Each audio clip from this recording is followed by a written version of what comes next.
I'm David Clayton, and this is the Way of Beauty podcast, conversations on Catholic faith and culture. Hi, I'm here with the composer, Paul Jernberg. Nice to see you again, Paul. Good to see you, David. Always a pleasure to have these conversations with you. Just before we move forward, just a reminder, you can read about Paul and about his music at pauljernberg.com. Jernberg is Jernberg, Jernberg.com, and magnificatinstitute.org. That's Paul's organisation, the Magnificat Institute, magnificatinstitute.org. Okay, so this really is a continuation of our last discussion, and we were looking at the statements of the Church on sacred music, particularly after the Council, and perhaps if you could just summarise where we were. If I remember, we left off discussing how we were about to discuss how musicians might actually put into practice, and composers especially, put into practice what the Church is asking for. But first of all, let's just summarise what we think the Church is looking for. Okay, the basic template for the composer, and our discussion right. this time. And we talked a little bit about the definition. We talked about the definition of sacred music as it was prior to 1958, and then in a document in 1958, and how that affected Musicam Sacram. And we looked at how there's some ambiguities there. Yeah. And how those ambiguities were used, you might say, to promote a certain agenda. At the same time, if we look at these documents from the perspective of continuity with tradition, most of our problems are resolved. And we see there's some problems also with the translation from Latin to English that also clarify these things. We talked about how sacred music is essentially music that's been consecrated for the liturgy, at least in terms of the traditional approach to sacred music in the Catholic Church. It's music that's created and consecrated for the liturgy, and which, as such, has certain qualities to it. And Pope Pius X has talked about a lot about this. And those qualities are just as important today as they've ever been. We went from there to talking a little bit about the process of composition. Now the document Musicam Sacram is actually quite clear in this for anyone who has ears to hear. They talk about new forms that are an organic development of the great tradition, so that composers can compose music that is really worthy of the tradition. Mm-hmm. So that's where we're at today, I think, is trying to say, well, how does that happen? We might say, first of all, has it happened? As we look back at the last 55 or so years since the Council, has this vision that was expressed in Musicam Sacram, has this vision of continuity been fulfilled or not? And if not, what does it take to do that? What do composers need to do? And I'm certainly not questioning the goodwill of any composer, and I know that many have worked hard, devoted their lives to this, or devoted their life's work, I should say. But that's what I think it would be very interesting to look at today, is a little bit what, in order to fulfill what the Church has asked us to do, how do composers do that? Yeah, so there's two aspects to that. One is, I'm hoping we can do this in terms that non-composers like me can understand, but the technical aspect, how you approach this as a composer. What do you're there in front of a blank space. Sure. What are you doing? I'm always curious as to how that process works and what you have in mind. And then the other one is the more general one, which I think we'll come to after that. I'm hoping we will. And if not, it'll be another podcast. And that is the nature of inspiration itself. I'm just curious as to what you feel about it as someone who creates and composes music all the time. And you were just telling me earlier on, you've got a lot of new music, which you're recording at the moment. And I'd like to make sure we refer to that before we go. A very exciting project you're involved in. Okay, so back to the composer. You've got pen in hand or whatever it is, computer on lap, I don't know. Right. And you've got these sounds in your head. How does it work? Tell us about it. Okay, I have to take one step back first. Okay. Because the thing is, I mean, I could jump into that to answer your question immediately. Yeah. But no, that's you fine. have to say that there has to be a foundation first. Yeah. And that foundation needs to include various things. It must include a certain immersion in the great music of our traditions. So a thorough knowledge of that. And I would say certainly our Western traditions of chant and polyphony, that's an absolute necessity. I think that much of what has been done in the Eastern Catholic and Eastern Orthodox churches is also of great value in that regard. We also need a strong musical formation, and that includes not only general music formation, but also in music theory and composition, because there's certain technical aspects of composing that really are important, and if one misses that, you'll be struggling, because there really is a technical aspect that needs to be addressed. And the third thing that I would say is part of the foundation is a certain culture of prayer. And I think you've inspired me with this, David, as far as your emphasis on the Liturgy of the Hours. Oh. And seeing, and it really, and then my own experience in Sweden, when I lived in Sweden, was participating in the life of a community that was praying all of the Liturgy of the Hours as well.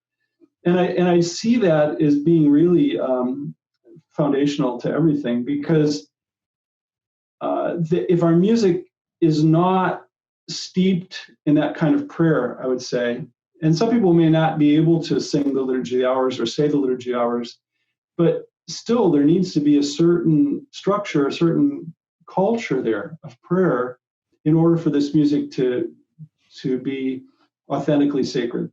Yeah, I'm just going to come in there, and this is probably an analogy rather than a direct reference, but that if something is to be beautiful, whether it's a piece of music or a work of art, the parts need to relate to each other in a way that it seems properly ordered to what it is, so that then the whole is ordered to the end that it is.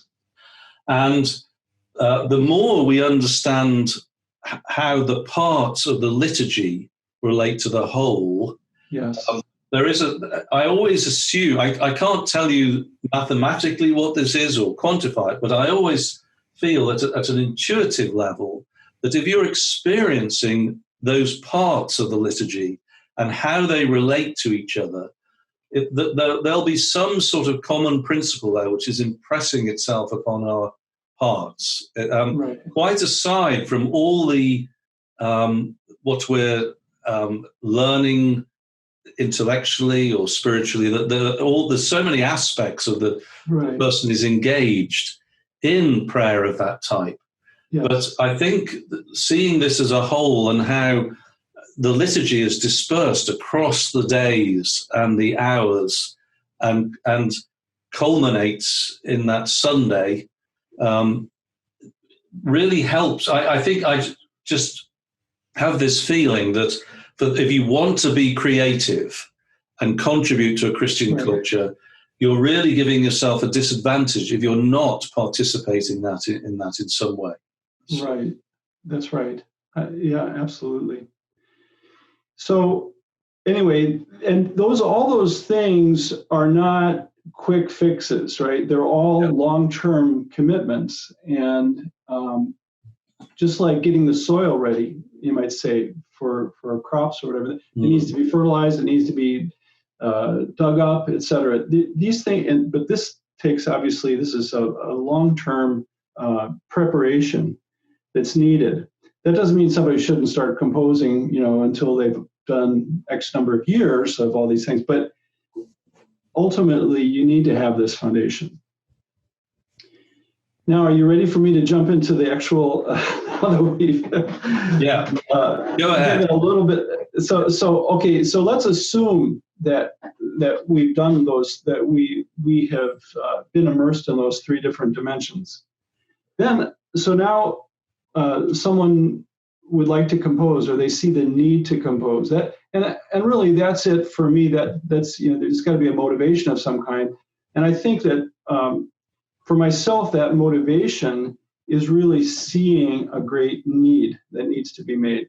It's not so much, it's not so much that I desire to be creative, to express myself, although that's, I do enjoy expressing myself. I've done it in other contexts as well. I've composed for other things, but for the liturgy, it's got to be a sense that there's something to be communicated to these people who are here, or people who are attending the liturgy, and to communicate that well.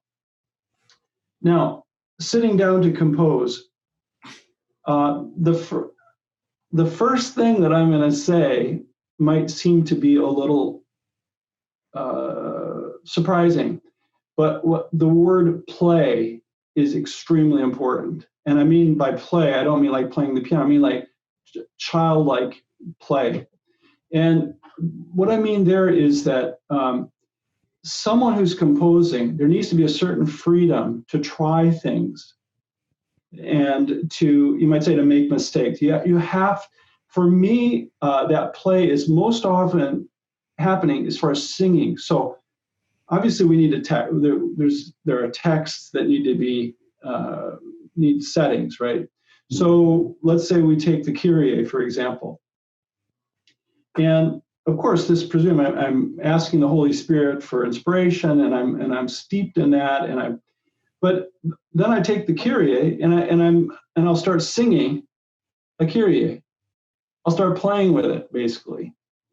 So now this doesn't mean like I'm taking it in a superficial or flippant way, but what it means is that I'm trying things, and I'm not worrying too much about it being just right to start out with.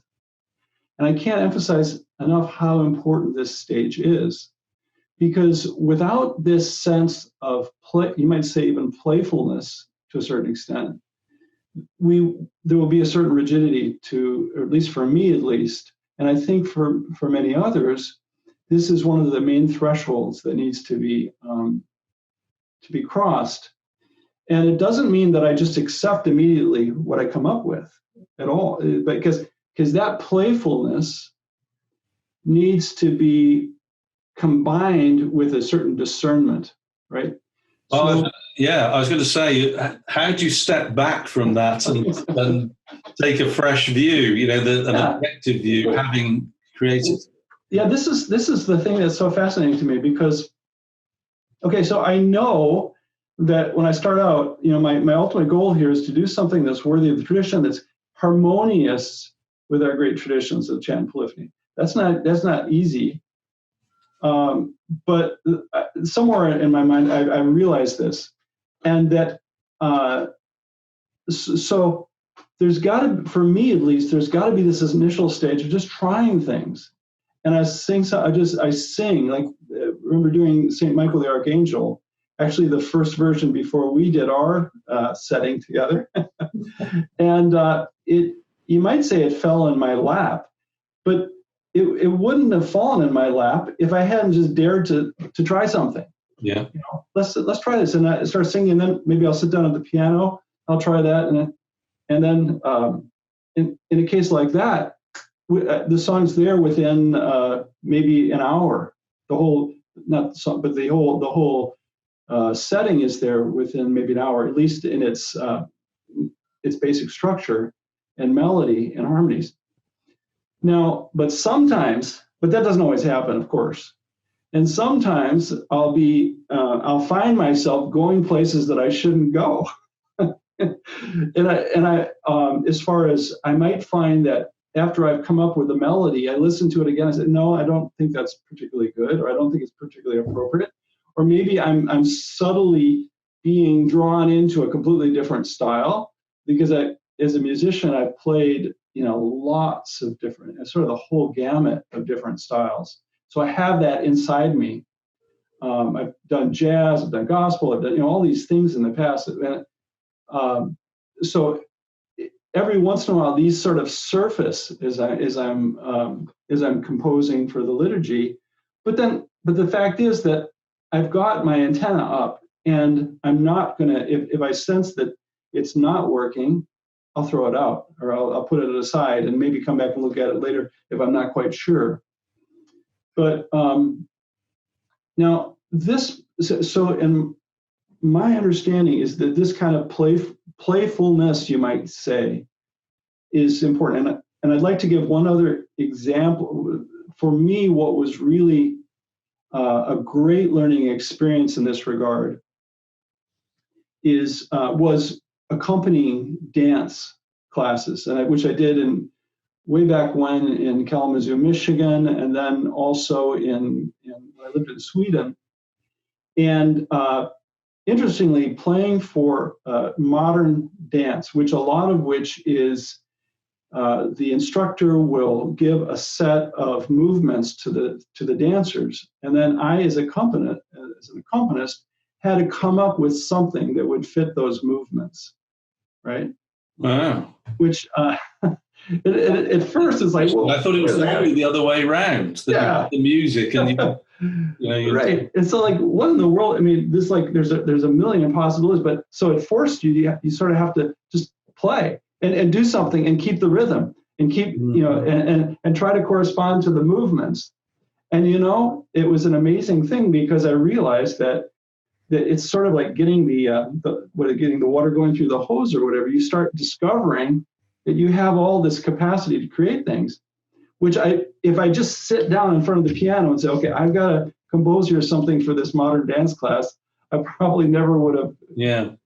Now, that just to answer an understandable concern there, again, I'm not advocating that we just do any kind of stuff, just be completely spontaneous and whatever comes out must be good.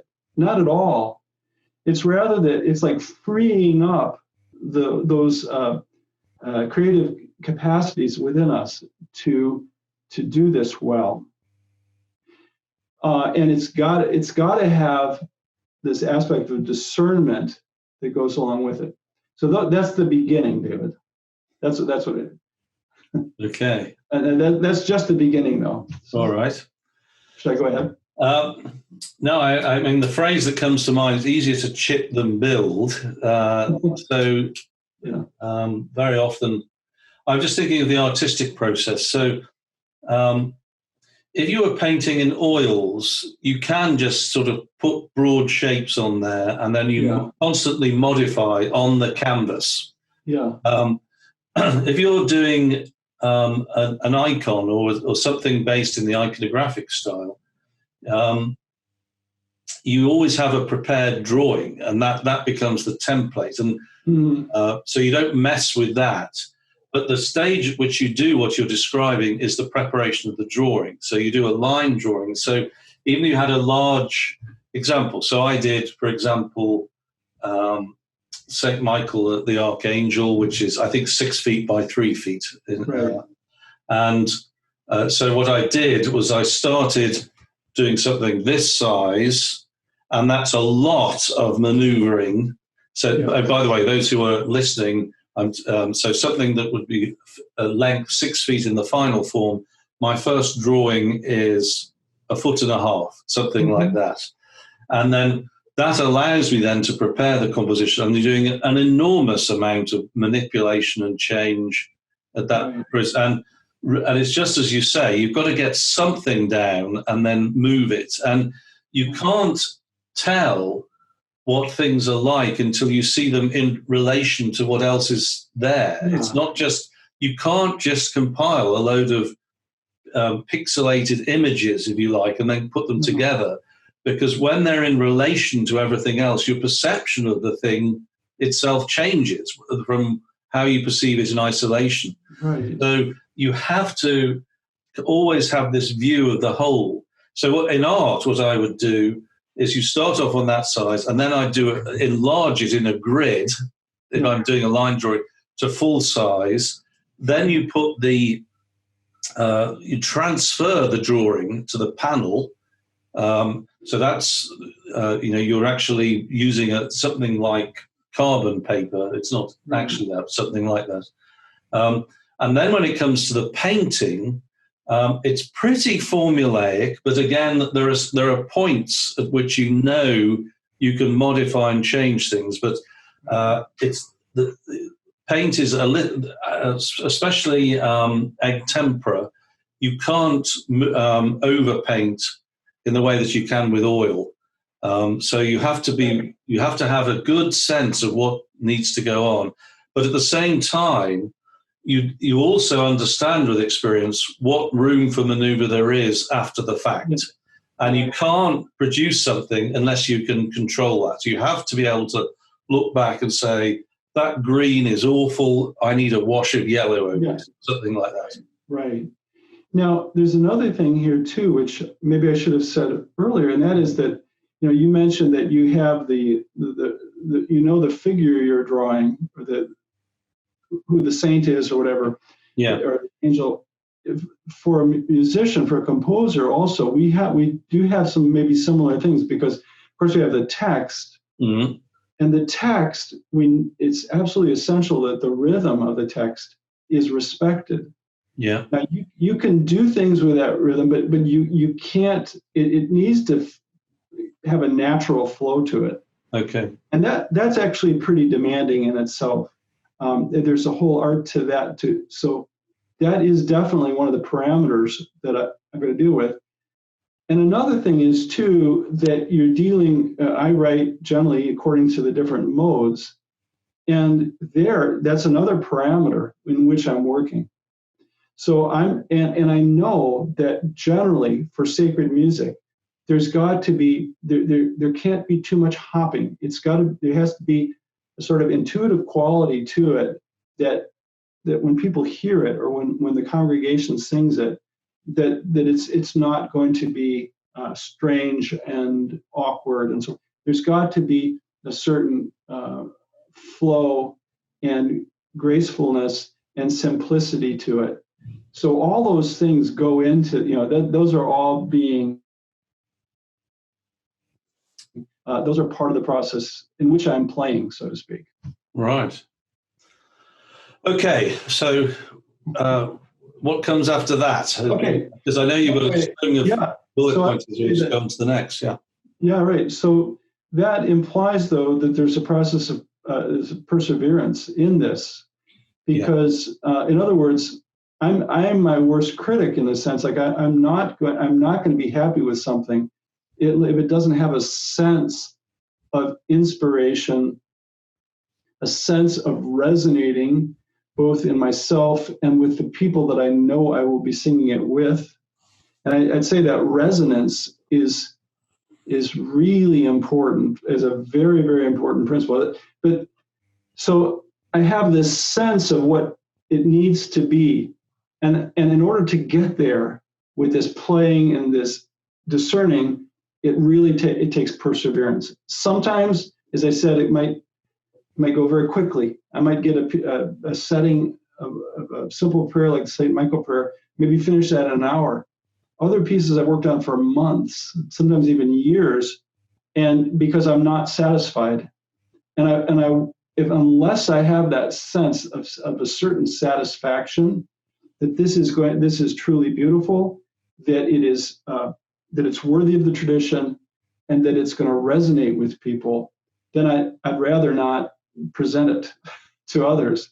And it's very, very demanding, but and not to say that everything that I do publish is the example, but I need to have that confidence. And so that implies perseverance. In persevering, I would say I come to a point, again, with when I do sense that everything's come together, you might say there's a moment of delight. So I've gone through this whole short or long process, and I finally arrive at something, and I say I have a sense of having received a gift, and I have a sense that there's a sense of inspiration, you might say, that comes out in the end here. Well, we're not quite at the end yet, but strangely, because we start out, well, I have to do something, as I said, playing, trying this, but in the end, it's a sense of gratitude for having received a gift. Now, even though I've gotten to that, now that's usually I'm starting out with a melody, and I have a certain sense of the harmonies I'm using as well. But after I have that basic structure of melody and harmonies, and I found that sense of delight, then there's also quite a lot of work that needs to be put into fine tuning, getting all the harmonies, whether I'm doing it for SATB, soprano, alto, tenor, bass, or whether I'm doing it for a men's choir. There's generally a good deal of work that just needs this technically oriented to make sure that all the harmonies are there and that that everything is flowing well together, and so that's basically it. Okay, I wanted to build on this idea of gratitude. Actually, something occurred to me as you were speaking. Is that basically the structure? I see. That's right. There's 8 points. Yeah. So it says polishing, filling out, fine tuning. Right. That's the final one, because that is that's now that I have the melody and the basic harmonic structure. I need to. There's just all sorts of polishing to do. Yeah. Now I know from the artistic point of view, I resonate with what you're saying. First of all, when I have completed the picture, I hear people talking a lot about sort of angst, and it's not like that with me. When I finished it, I normally think, this is great. I can't believe this. And then maybe in time I'll see mistakes, and I would see my own work in the chapel at Thomas. Right. Should have done that differently, or something like that. But generally, I have that feeling that it's good, and I don't get that to the same degree with other things. That with writing, I don't feel that. So that's always a pain for me, and I might be able to sort of do reasonably well at it, but I don't think I'm a natural writer. But the art, I've always felt I could do it. I always felt confident I'd be able to. And it is this sense that it's a gift, I think. And the true set, so I always have to be careful. It does sound like affected modesty, doesn't it? But that really is what it feels like. You feel grateful to have it. Because it just seems easier than it ought to be. You wonder where those ideas have come from. That's what I always think. How did I think of that? Exactly. No, I agree. It's very much that sense of like, this is beyond beyond what I thought that I was capable of doing. Yeah.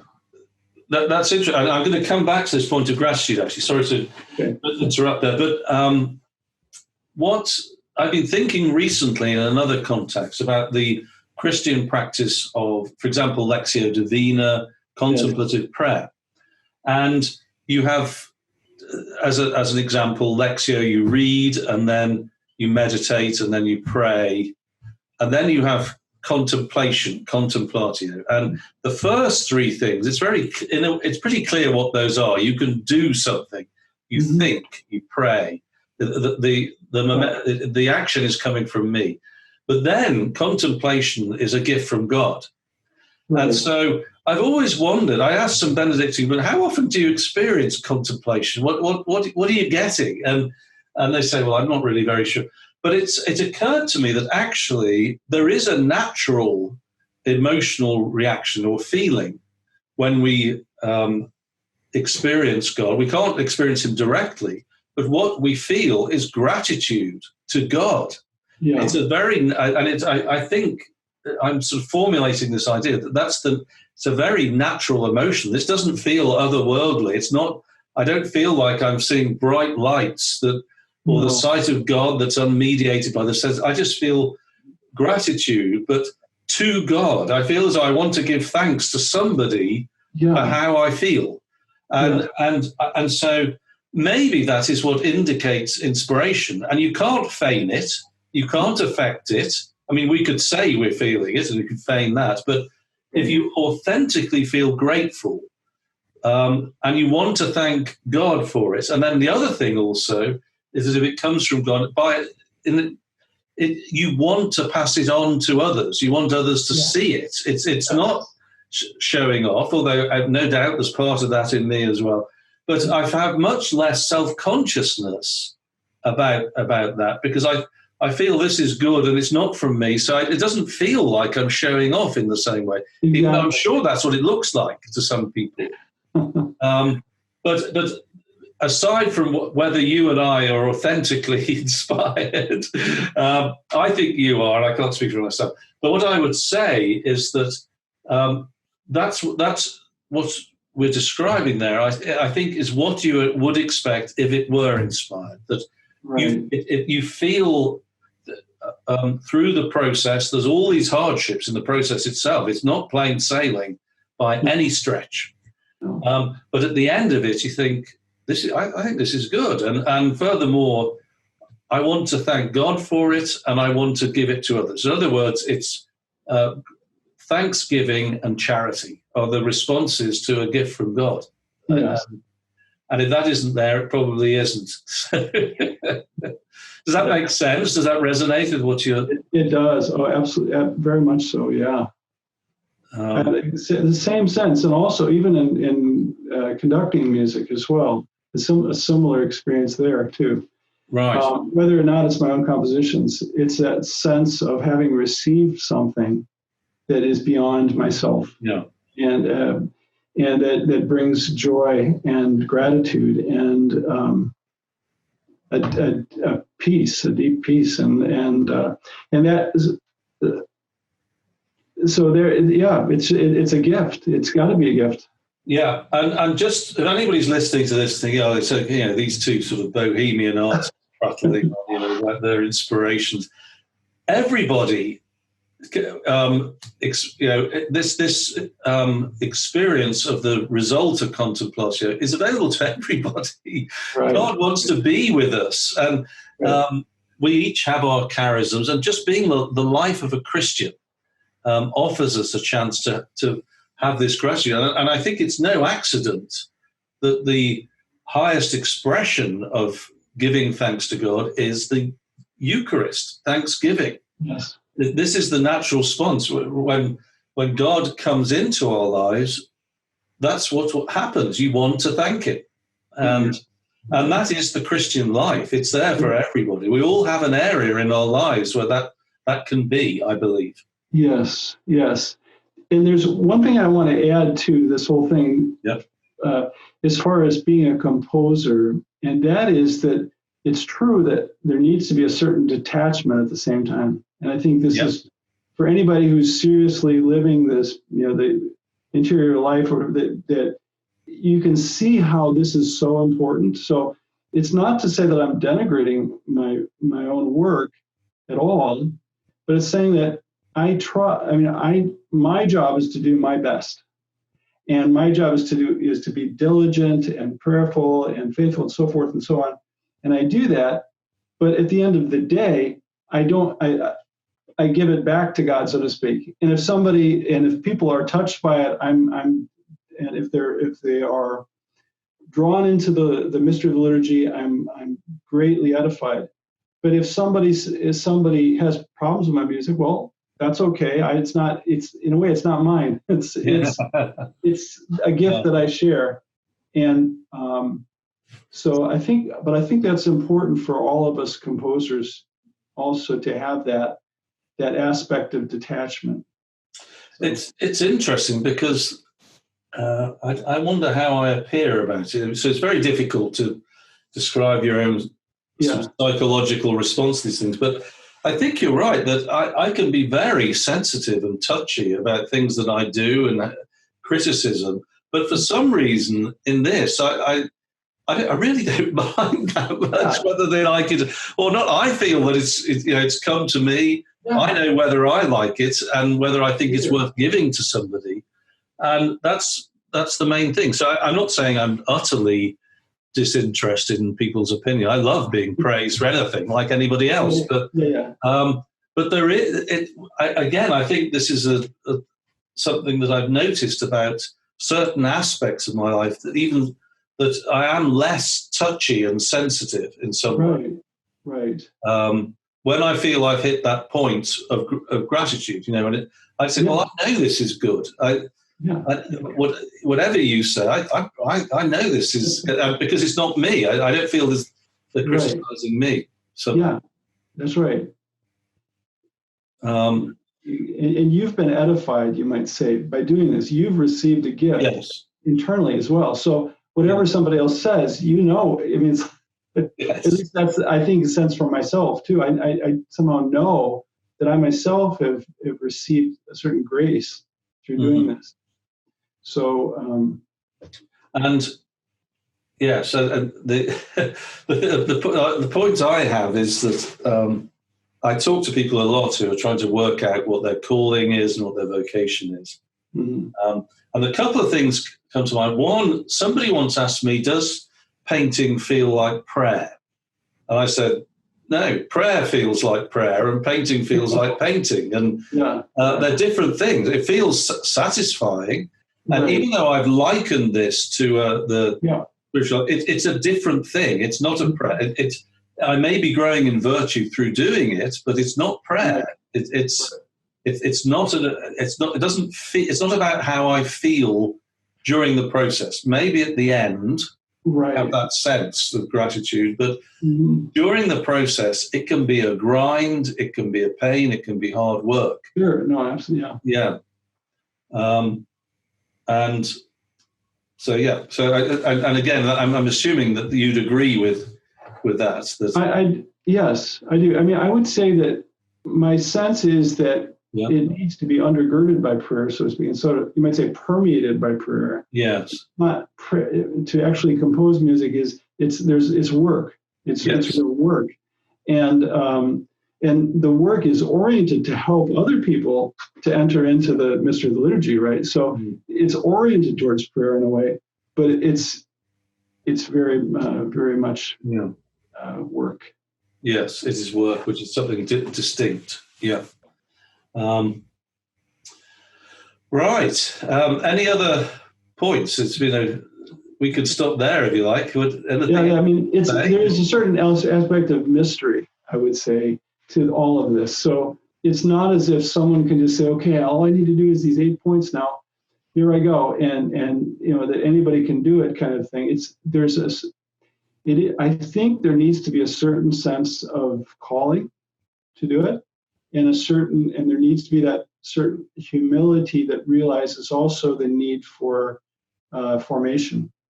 Okay. It's and it won't. Yeah, that's basically it. There's a certain aspect of mystery, but these are elements that I observed in my own work that are essential.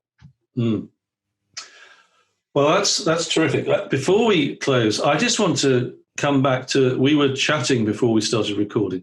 Tell me about your latest recording project. You have a lot of music which you composed, and you were just telling me about, given the current situation where we're just swaying between Zoom and Netflix. We're either making videos or watching somebody else's. That's the life we lead at the moment. Right.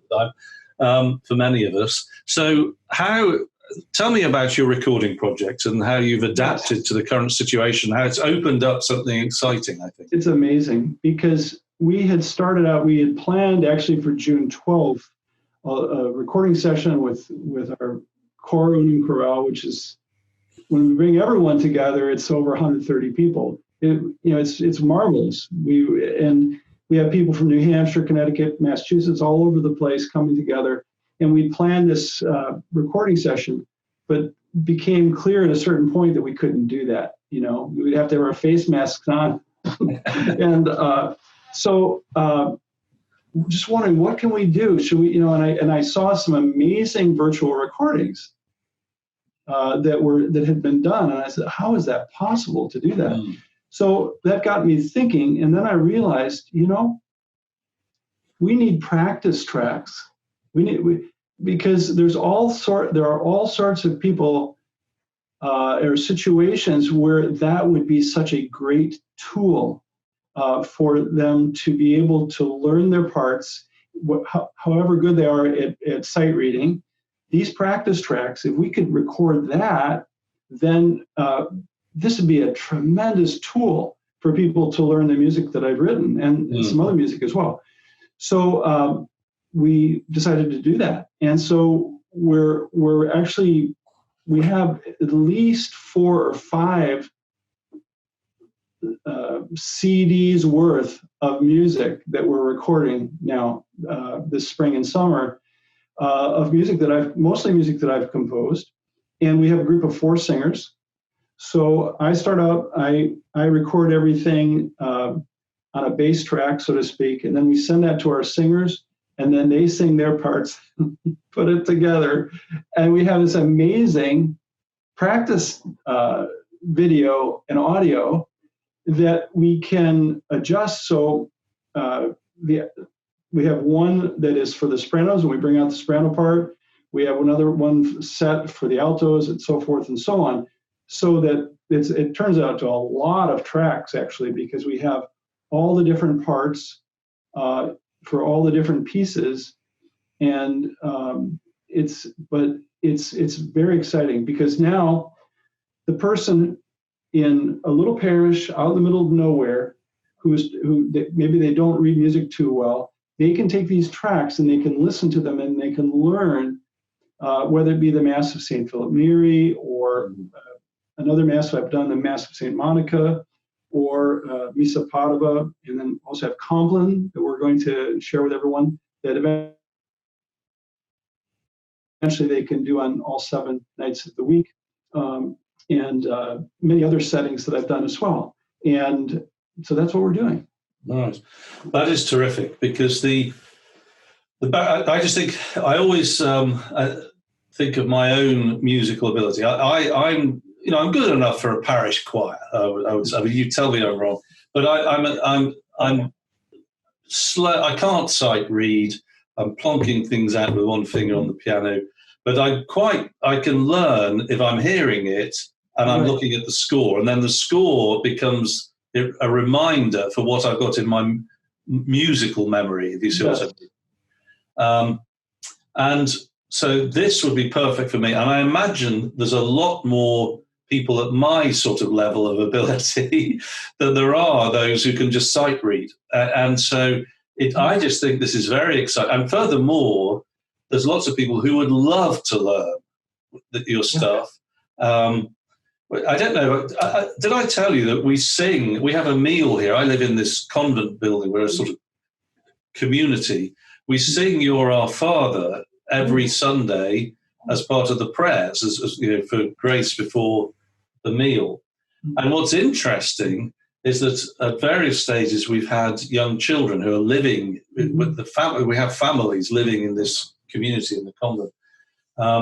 And the young children sing along very quickly to the Our Father because they're just hearing it. Yeah. And they just immediately join in. And I remember what happened one time was that these 3 children, I would say 7, 5, and 3, their mother sent them in and said, we're going to do something for you. And so I said, okay, what's happening? And they just sang the melody of the Our Father. perfectly. Wow. And they had just been listening to the grown-ups singing at the meal. We hadn't made any attempt to teach them. Yeah. And they just remembered it and sang it. Wow. Which is just beautiful. And then there's another family who's come in, and their children are the same. So there's a 4-year-old and a 5-year-old and a 3-year-old. Both of them will sing along. Wow. Our Father who art in heaven, halloween thy name, she said. Because it was Halloween time. But it's amazing, the powers of imitation. And so what this is creating, it's harnessing that power of the oral tradition. I imagine that children at that age, they're able to copy and retain sounds quicker than I am, actually. Yeah. Yeah. But it's still a strong instinct, I think, in all of us. Very, very exciting. I hope you'll come and we can play some of that in another podcast when you're able to present it. Yeah. Thank you. Yeah. Okay, Paul. Once again, great to see you and to hear you. Just once, if you have any closing thoughts. Oh, here's Mariam who sings the Our Father. Hi, Mariam. I'm just recording something here. This is my friend Caleb's daughter. Bye. I'll see you in a bit. Okay. If you have any closing thoughts, do so. But other than that, just tell us once again where we can get hold of you, where we can find your music, the website. Sure. Yeah, our websites right now where you can listen to my music or find the scores for my music would be pauljernberg.com. And there's lots of information there, lots of resources. We also have the website magnificatinstitute.org. That's more of a resource for parishes that would like help with their programs. Okay. Okay. You can also find my blog at pauljernberg.com. Okay, the blog. Yes, I've been reading one of. In fact, it was one of those articles that sparked off this latest series of podcasts, wasn't it? Right. And you are hoping to compile your blog writings into a book as well at some point. That's right. So we'll look out for that when it comes. I don't know how. Are you close, or do you think it's someone else? I've just finished the prologue, which is 15 chapters. So I think I'm turning the prologue into part 1, which would be foundations. And then the next section, which I'm very excited about starting, will be all about repertoire. In fact, going through each part of the Mass and looking at the music for each sung part of the Mass. And Okay, well, terrific.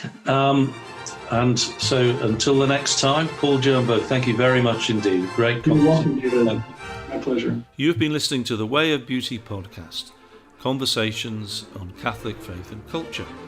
If you enjoyed this episode, then please give us a 5-star review on iTunes. This will help others to find it too.